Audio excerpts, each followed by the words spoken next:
Hi hello everyone. UGTRB maths differential calculus unit 2லேருந்து இந்த question வந்திருக்கு.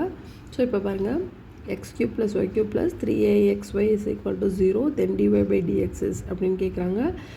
டீன்னு கொடுத்ததுனால இது எல்லாமே டோட்டல் டிஃப்ரென்ஷியேஷன் தான். இங்கே பாருங்கள், யூஸ்வலாக x⁻n என்ன டிஃப்ரென்ஷியேஷன் ஃபார்முலா n × x⁻n - 1 இல்லையா? ஸோ இங்கே 3 இருக்கிறதுனால 3x² எழுதிடலாம். y இருக்குன்னா y³ வந்து 3y² எழுதிடலாம். ஆனால் ஒய்யே எக்ஸை பொறுத்து டிஃப்ரென்ஷியேட் பண்ணும்போது dy/dxன்னு வந்துடும்.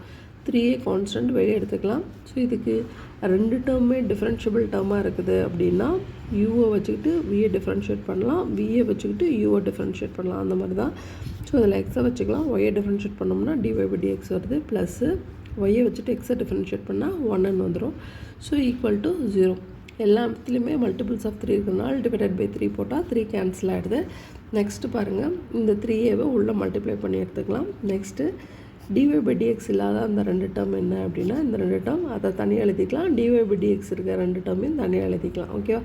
ஸோ இந்த டேர்மை இந்த சைடு இருந்தால் அந்த சைடு கொண்டு போகும்போது என்ன வந்துடும்? மைனஸில் வந்துடும். ஸோ -(x² + ay)ன்னு வந்துடுது. நெக்ஸ்ட் இதுலேருந்து dy/dx காமனாக வெளியே எடுத்துக்கலாம். அப்போது y² + axன்னு வருது. ஸோ இந்த டேர்மை கீழே கொண்டு வந்து எழுதிட்டா dy/dx = -(x² + ay) / y² + axன்னு எழுதலாம். ஒருவேளை கொடுத்துருக்கிறது இம்ப்ளிசிட் ஃபங்க்ஷன் அப்படின்னா நம்ம வந்து இதை எஃப்னு எடுத்துக்கலாம்.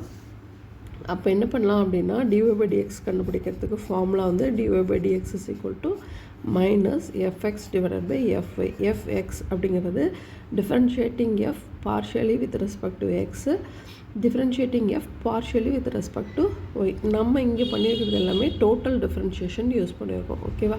ஸோ இங்கே பாருங்கள், இந்த dy/dx கொடுத்தாங்க அப்படின்னா நம்ம இந்த மெத்தடில் போட்டுடலாம். தேங்க்யூ.